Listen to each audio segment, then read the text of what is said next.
Hello, I'm Ken Lawton.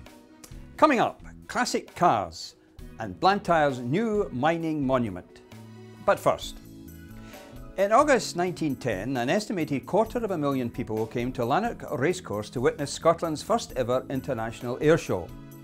The Lanark Airshow Committee have now secured planning consent to erect an 8-metre high sculpture of 3 planes in flight to commemorate the event.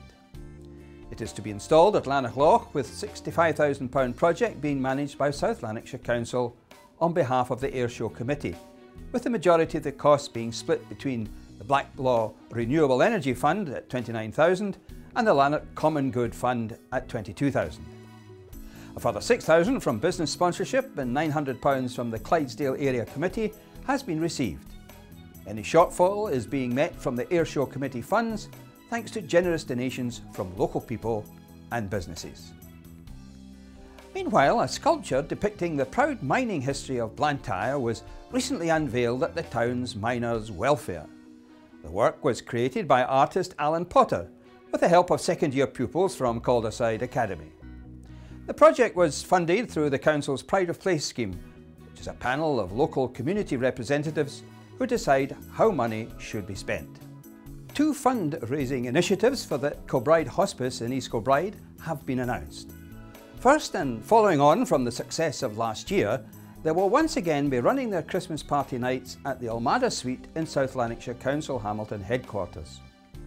The nights will be the 3rd, 10th and 17th of December, with a £30 ticket covering dinner and entertainment. Meanwhile, the hospice is also holding a car raffle, but with a difference.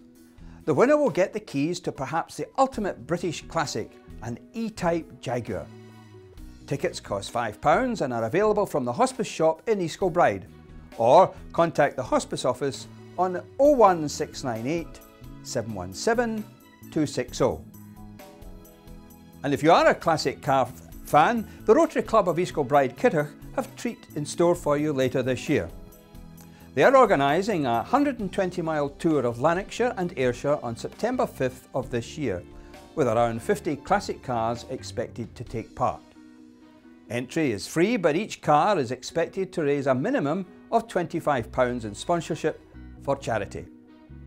Funds raised will go to the Haven in Blantyre and Literacy in a Box, Rotary International's chosen charity for this year. Brian Adams is one of the event organisers. The club is organising a tour of about 120 odd miles round part of Lanarkshire and East Ayrshire.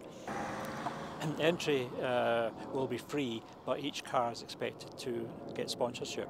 A minimum of £25, but it's usually substantially more than that. And through that, we raise maybe £2,000–3,000 for charity. In this particular case, we have named 2 charities, the Haven and Literacy in a Box, a local one and an international one. And this is the kind of thing we do all the time, organise events, have collections and so on, to raise money for charity. It's actually open to anybody.